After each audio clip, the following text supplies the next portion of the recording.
ಈ 6 ಜನ ಸ್ಪರ್ಧಿಗಳು ಬಿಗ್ ಬಾಸ್ ಕನ್ನಡ ಸೀಸನ್ 12ರ ಗ್ರ್ಯಾಂಡ್ ಫಿನಾಲಿಯನ್ನ ತಲುಪ್ತಾರೆ. ಇದು ನನ್ನ ಪ್ರಿಡಿಕ್ಷನ್. ಈ ಪ್ರಿಡಿಕ್ಷನ್ ಅನ್ನ ಕೇಳಿ ಕೆಲವರಿಗಾದ್ರೂ 100% ಶಾಕ್ ಆಗೇ ಆಗುತ್ತೆ ಅಂತ ಅನ್ಕೊಂಡಿದೀನಿ. ಯಾಕಂತ ಹೇಳಿದ್ರೆ ನನ್ನ ಪ್ರಕಾರ ಟಾಪ್ 6 ಸ್ಪರ್ಧಿಗಳು ಇವಾಗ ನಾ ಹೇಳುವಂತಹ ಲಿಸ್ಟ್ ಇರುತ್ತೆ. ಬಟ್ ಅದರಲ್ಲಿ ಕೆಲವರ ಹೆಸರನ್ನ ಕೇಳಿ ನಿಮ್ಗೆ ಶಾಕ್ ಆದ್ರೂ ಆಗಬಹುದು. ಬಟ್ ಅವರೇ ಇರ್ತಾರೆ ಅನ್ನೋದು ನನ್ನ ಒಂದು ಅನಾಲಿಸಿಸ್ ಹಾಗೇನೆ ನನ್ನ ಒಂದು ಪ್ರಿಡಿಕ್ಷನ್. ಸೊ ಬನ್ನಿ ಹಾಗಾದ್ರೆ ತಡ ಮಾಡ್ದೇನೆ ಆ ಒಂದು ಲಿಸ್ಟ್ ಅನ್ನ ನೋಡ್ತಾ ಹೋಗೋಣ. ಅದಕ್ಕೂ ಮೊದಲು ಚಾನಲ್ ಅನ್ನ ಸಬ್ಸ್ಕ್ರೈಬ್ ಮಾಡ್ಕೊಳ್ಳದೆ ಇರೋರು ಈಗಲೇ ಚಾನಲ್ ಅನ್ನ ಸಬ್ಸ್ಕ್ರೈಬ್ ಮಾಡ್ಕೊಳ್ಳಿ. ಪಕ್ಕದಲ್ಲೇ ಒಂದು ನೋಟಿಫಿಕೇಶನ್ ಬೆಲ್ ಕೂಡ ಇರುತ್ತೆ, ಕ್ಲಿಕ್ ಮಾಡಿ ಆಲ್ ಅಂತ ಸೆಟ್ ಮಾಡಿ. ಇನ್ನು ನೇರವಾಗಿ ವಿಷಯಕ್ಕೆ ಬರೋದಾದ್ರೆ, ಬಿಗ್ ಬಾಸ್ ಕನ್ನಡ ಸೀಸನ್ 12ರ ಗ್ರ್ಯಾಂಡ್ ಫಿನಾಲಿಯನ್ನ ಈಗಾಗಲೇ ಧನುಷ್ ಗೌಡ ಅವರು ತಲುಪಿದ್ದು, ಇವಾಗ ಉಳ್ಕೊಂಡಿರೋದು 5 ಪ್ಲೇಸ್ಗಳು. ಯಾಕಂತಂದ್ರೆ ಬಿಗ್ ಬಾಸ್ ನ ಫಿನಾಲಿನಲ್ಲಿ 6 ಜನ ಸ್ಪರ್ಧಿಗಳಿಗೆ ಎಂಟ್ರಿ ಇರುತ್ತೆ. ಸೊ ಅದರಲ್ಲಿ ಒಂದು ಪ್ಲೇಸ್ ಈಗಾಗಲೇ ಫಿಲ್ ಆಗಿದೆ. ಉಳ್ಕೊಂಡಿರುವಂತಹ 5 ಪ್ಲೇಸ್ ಅಲ್ಲಿ ಗಿಲ್ಲಿ ನಟ ಅವರಂತೂ 100% ಇದ್ದೇ ಇರ್ತಾರೆ. ಅದರಲ್ಲಿ ಯಾವುದೇ ಡೌಟೇ ಬೇಡ. ತುಂಬಾ ಜನ ಇವರೇನೆ ಈಗಾಗಲೇ ವಿನ್ನರ್ ಅನ್ನುವಂತಹ ಒಂದು ಯೋಚನೆ ಕೂಡ ಅವ್ರ ಮೈಂಡ್ ಅಲ್ಲಿ ಇದೆ. ಹಾಗೇನೆ ಫಿಕ್ಸ್ ಕೂಡ ಆಗ್ಬಿಟ್ಟಿದ್ದಾರೆ ಇವರೇನೆ ವಿನ್ನರ್ ಅಂತ ಹೇಳಿ. ಸೊ ಹೀಗಾಗಿ ಗಿಲ್ಲಿ ನಟ ಅವರು ಕೂಡ ಇದ್ದೇ ಇರ್ತಾರೆ. ಮತ್ತು ಇವರಿಗೆ ಅಂದ್ರೆ ಗಿಲ್ಲಿ ಅವರಿಗೆ ಟಾಪ್ 6 ಅಲ್ಲಿ ಇರುವಂತಹ ಎಲ್ಲಾ ಒಂದು ಕೆಪಬಿಲಿಟಿ ಇದೆ. ಆಲ್ರೆಡಿ ಅವರು ಡಿಸರ್ವಿಂಗ್ ಇದ್ದಾರೆ ಕೂಡ. ಬಿಗ್ ಬಾಸ್ ಮನೆಯ TRP ನಲ್ಲಾಗಿರಬಹುದು ಅಥವಾ ಜನರನ್ನ ಎಂಟರ್ಟೈನ್ಮೆಂಟ್ ಮಾಡೋದ್ರಲ್ಲಾಗಿರಬಹುದು ಸಾಕಷ್ಟು ಕಾಂಟ್ರಿಬ್ಯೂಷನ್ ಇದೆ. ಸೊ ಹೀಗಾಗಿ ಗಿಲ್ಲಿ ನಟ ಅವರು ಬಿಗ್ ಬಾಸ್ ಕನ್ನಡ ಸೀಸನ್ 12ರ ಗ್ರ್ಯಾಂಡ್ ಫಿನಾಲಿಯನ್ನ ತಲುಪುವಂತಹ 2ನೇ ಸ್ಪರ್ಧಿ ಆಗಲಿದ್ದಾರೆ. ಇನ್ನು ನೆಕ್ಸ್ಟ್ ಅಂತ ನೋಡೋದಾದ್ರೆ ರಕ್ಷಿತಾ ಶೆಟ್ಟಿ ಅವರು. ಇವರು ಕೂಡ 100% ಡಿಸರ್ವಿಂಗ್ ಇದ್ದಾರೆ ಬಿಗ್ ಬಾಸ್ ಕನ್ನಡ ಸೀಸನ್ 12ರ ಗ್ರ್ಯಾಂಡ್ ಫಿನಾಲಿನಲ್ಲಿ ಇರೋದಕ್ಕೆ. ಸೊ ಇವರು ಕೂಡ ನನ್ನ ಪ್ರಕಾರ ಟಾಪ್ 3 ನಲ್ಲಿ ಇದ್ದೇ ಇರ್ತಾರೆ ಅಥವಾ ಟಾಪ್ 4 ನಲ್ಲಾದ್ರೂ ಅಟ್ಲೀಸ್ಟ್ ಬಂದೇ ಬರ್ತಾರೆ.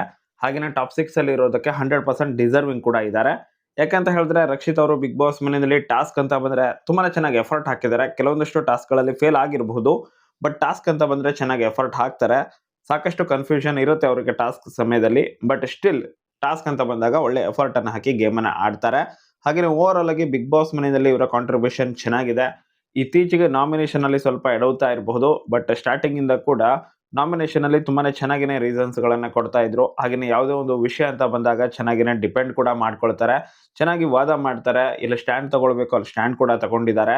ಕೆಲವೊಂದಷ್ಟು ಕಡೆ ಎಡವು ಇರಬಹುದು, ಬಟ್ ಸ್ಟಿಲ್ ಸ್ಟ್ಯಾಂಡ್ ತಗೊಳ್ಳುವಂತಹ ವಿಷಯದಲ್ಲಿ ಇವರ ಒಂದು ನಿರ್ಧಾರ ಏನಿದೆ ಆಲ್ಮೋಸ್ಟ್ ಸರಿಯಾಗಿನೇ ಇರುತ್ತೆ. ಸೊ ಹೀಗಾಗಿ ಇವರು ಕೂಡ ಡಿಸರ್ವಿಂಗ್ ಇದ್ದಾರೆ ಬಿಗ್ ಬಾಸ್ ಮನೆಯಲ್ಲಿ ಇರೋದಕ್ಕೆ. ಮತ್ತೆ ಸಖತ್ ಎಂಟರ್ಟೈನ್ಮೆಂಟ್ ಕೂಡ ನೀಡ್ತಾ ಇದ್ದಾರೆ ಅವ್ರದೇ ಆದಂತಹ ರೀತಿನಲ್ಲಿ. ಒಳ್ಳೆಯ ಫ್ಯಾನ್ ಬೇಸ್ ಕೂಡ ಇದೆ. ಇದರಿಂದಾಗಿ ಇವರು ಟಾಪ್ 6 ನಲ್ಲಿ 100% ಇದ್ದೇ ಇರ್ತಾರೆ. ಸೊ ಇನ್ನು ಉಳ್ಕೊಂಡಿರೋದು 3 ಪ್ಲೇಸಸ್ಗಳು. ಹಾಗೇನೆ ಉಳ್ಕೊಂಡಿರುವಂತಹ ಸ್ಪರ್ಧಿಗಳು ಬರೋಬ್ಬರಿ 5 ಜನ ಸ್ಪರ್ಧಿಗಳು. ಸೊ ಇವರಲ್ಲಿ ನೆಕ್ಸ್ಟ್ ಯಾರು ಈ ಒಂದು ಟಾಪ್ 6 ಅಲ್ಲಿ ಇರಬಹುದು ಅಥವಾ ಇರ್ತಾರೆ ಅನ್ನೋದಾದ್ರೆ 100% ಈ ಒಂದು ಪ್ಲೇಸ್ ಅನ್ನ ಫಿಲ್ ಮಾಡಲಿದ್ದಾರೆ ಅಶ್ವಿನಿ ಗೌಡ ಅವರು. ಹೌದು, ಅಶ್ವಿನಿ ಗೌಡ ಅವರು ಟಾಪ್ 6 ಅಲ್ಲಿ 100ಕ್ಕೆ 100ರಷ್ಟು ಇದ್ದೇ ಇರ್ತಾರೆ. ಯಾಕೆಂತ ಹೇಳಿದ್ರೆ ಬಿಗ್ ಬಾಸ್ ಸ್ಟಾರ್ಟಿಂಗ್ ಇಂದ ಕೂಡ ಬಿಗ್ ಬಾಸ್ ರಿಲೀಸ್ ಮಾಡಿರುವಂತಹ ಸಾಕಷ್ಟು ಪ್ರೋಮೋಗಳಲ್ಲಿ ಅಶ್ವಿನಿ ಗೌಡ ಅವರು ಡಾಮಿನೇಟ್ ಮಾಡಿದ್ದಾರೆ. ಅಶ್ವಿನಿ ಗೌಡ, ಗಿಲ್ಲಿ, ರಕ್ಷಿತಾ ಅವರನ್ನೇ ಜಾಸ್ತಿ ಡಾಮಿನೇಟ್ ಮಾಡಿದ್ದಾರೆ ಪ್ರೋಮೋದಲ್ಲಿ ಅಂತ ಹೇಳಿದ್ರು ಕೂಡ ತಪ್ಪಾಗ್ಲಿಕ್ಕಿಲ್ಲ. ಸೊ ಈ ರೇಂಜಿಗೆ ಇವರು ಡಾಮಿನೇಷನ್ ಅನ್ನ ತೋರಿಸಿರೋದ್ರಿಂದ ಬಟ್ ಬಿಗ್ ಬಾಸ್ ಮನೆಯಲ್ಲಿ ನೆಗೆಟಿವ್ ಆಗಿ ಕಾಣಿಸ್ಕೊಂಡ್ರು, ಸ್ಟಿಲ್ ಪಾಸಿಟಿವ್ ನೆಗೆಟಿವ್ ಕಾಣಿಸ್ಕೊಳ್ತಾ ಇದ್ದಾರೆ. ಹಾಗೇನೆ TRPಗೆ ಇವರ ಕಾಂಟ್ರಿಬ್ಯೂಷನ್ ತುಂಬಾನೇ ಜಾಸ್ತಿ ಇದೆ. ಹಾಗೇನೆ ಇಲ್ಲಿಯ ತನಕ ಕೂಡ ಟಾಸ್ಕ್ ಅಂತ ಬಂದ್ರೆ ತುಂಬಾನೇ ಚೆನ್ನಾಗಿ ಎಫರ್ಟ್ ಅನ್ನು ಹಾಕಿ ಗೇಮ್ ಅನ್ನ ಆಡಿದ್ದಾರೆ. ಅದರಲ್ಲೂ ಕೂಡ ಸ್ಪೆಷಲಿ ಈ ವಾರದಲ್ಲಿ ತುಂಬಾನೇ ಸೂಪರ್ ಆಗಿ ಆಡಿದ್ರು. ಕಿಚನ್ ಚಪ್ಪಾಳೆ ಕೂಡ ಸಿಗುವಂತಹ ಚಾನ್ಸಸ್ ತುಂಬಾನೇ ಹೈ ಇದೆ ಈ ವಾರದ ಎಫರ್ಟಿಗೋಸ್ಕರ.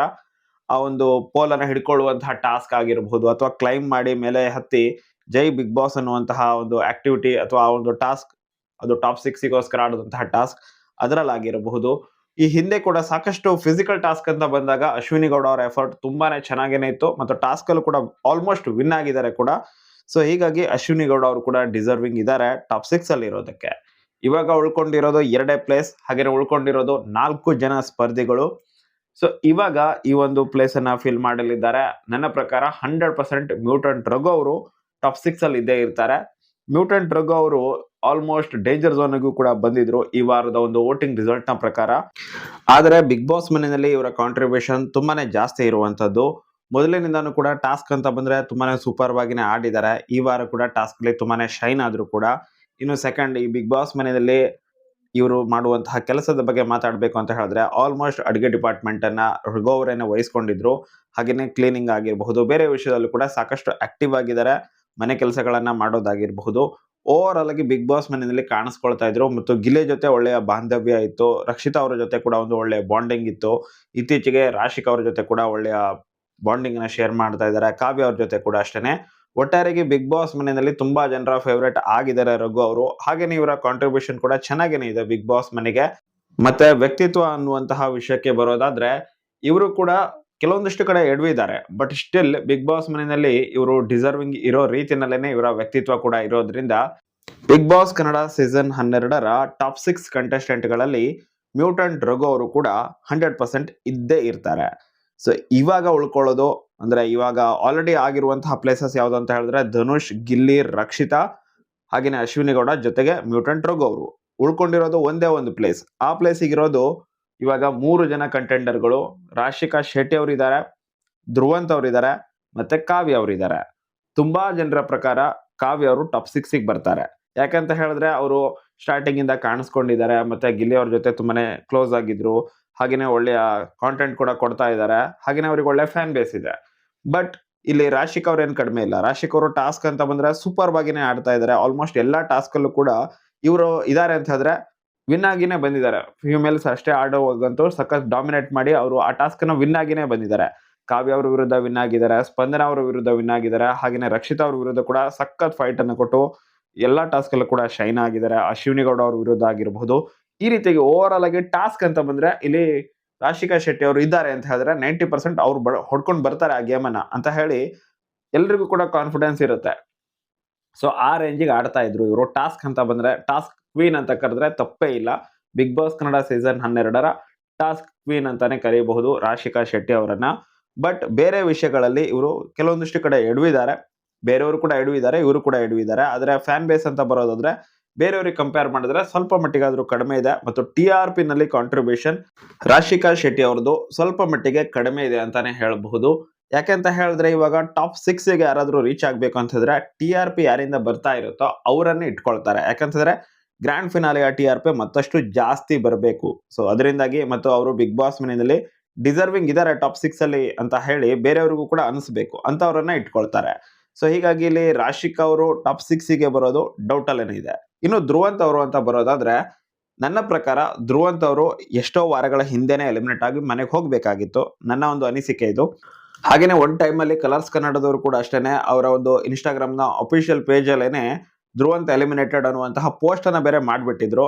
ನಂತರ ಅದನ್ನ ಡಿಲೀಟ್ ಮಾಡಿದ್ರು. ಸೊ ಆ ವಾರನೇ ಧ್ರುವಂತ್ ಅವರು ಎಲಿಮಿನೇಟ್ ಆಗೋ ಚಾನ್ಸಸ್ ತುಂಬಾನೇ ಹೈ ಇತ್ತು. ಹಾಗೇನೆ ಆ ವಾರ ಏನು ಕೂಡ ಕಾಂಟ್ರಿಬ್ಯೂಷನ್ ಇರ್ಲೇ ಇಲ್ಲ ಧ್ರುವಂತ್ ಅವರದ್ದು. ಹಾಗೇನೆ 2 ವಾರಗಳ ಕಾಲ ಸತತವಾಗಿ ಬಾಟಮ್ 2ಗೆ ಬಂದು ಅಲ್ಲಿ ಅವರು ಸೇವ್ ಆಗ್ತಾ ಇದ್ರು. ಅಥವಾ ಅಂದ್ರೆ ಎಪಿಸೋಡ್ ಅಲ್ಲಿ ಆ ರೀತಿಯಾಗಿ ತೋರಿಸದೇ ಇರಬಹುದು. ಬಟ್ ಅವರು ನಾಮಿನೇಟ್ ಆದಾಗ ಬಾಟಮ್ 2 ನಲ್ಲಿ ಇರ್ತಾ ಇದ್ರು ಅವರು ವೋಟಿಂಗ್ ರಿಸಲ್ಟ್ ಅಲ್ಲಿ. ಆದ್ರೆ ಆ ವಾರ ಶನಿವಾರದಂದು ಏನೋ ಒಂದು ಜಗಳವನ್ನ ಮಾಡ್ಕೊಳ್ತಾ ಇದ್ರು, ಮತ್ತೆ ಅವರನ್ನ ಸೇವ್ ಮಾಡ್ತಾ ಇದ್ರು. ಮುಂದಿನ ವಾರಕ್ಕೆ ಏನೋ ಒಂದು ಕಂಟೆಂಟ್ ಸಿಗುತ್ತೆ ಅಂತನೋ ಅಥವಾ ಬೇರೆ ಉದ್ದೇಶದಿಂದನೋ ಗೊತ್ತಿಲ್ಲ, ಅವರನ್ನ ಸೇವ್ ಮಾಡ್ತಾ ಇದ್ರು. ನೆಕ್ಸ್ಟ್ ವೀಕ್ ಕೂಡ ಹಂಗೇನೆ ಆಗಿದೆ. ಸೋಮವಾರದಿಂದ ಗುರುವಾರದ ತನಕ ಒಂದ್ ರೀತಿಯಾಗಿರ್ತಾರೆ. ಶುಕ್ರವಾರದ ದಿನದಂದು ಎಪಿಸೋಡ್ ಅಲ್ಲಿ ಜಗಳ ಮಾಡ್ಕೊಳ್ತಾರೆ, ಮತ್ತೆ ಅವರನ್ನ ಕಂಟಿನ್ಯೂ ಮಾಡಲಾಗುತ್ತೆ. ಸೊ ಈ ರೀತಿಯಾಗಿನೇ ಬರ್ತಾ ಇತ್ತು. ಸೀಕ್ರೆಟ್ ರೂಮ್ ಅಲ್ಲಿ ಸ್ವಲ್ಪ ಬೆಟರ್ ಆಗಿ ಆಡಿದ್ರು ಆಕ್ಚುಲ್ ಆಗಿ. ಹಾಗೇನೆ ಕೆಲವೊಂದಿಷ್ಟು ಟಾಸ್ಕ್ ಅಲ್ಲಿ ತುಂಬಾನೇ ಚೆನ್ನಾಗಿ ಆಡಿದ್ರು ನಂತರ. ಬಟ್ ನನಗನ್ನಿಸ್ತಾ ಇದೆ, ಪರ್ಸನಲ್ ಒಪಿನಿಯನ್ ಇದು, ಎಷ್ಟೋ ವಾರಗಳ ಹಿಂದೆನೆ ಇವರು ಎಲಿಮಿನೇಟ್ ಆಗಿ ಮನೆಗೆ ಹೋಗ್ಬೇಕಾಗಿತ್ತು. ಬಿಗ್ ಬಾಸ್ ಏನಾದ್ರು ಸರಿಯಾದ ರೀತಿಯಲ್ಲಿ ಎಲಿಮಿನೇಷನ್ ಅನ್ನ ಮಾಡಿದಿದ್ರೆ ಅಂತ ನನಗನ್ಸುತ್ತೆ.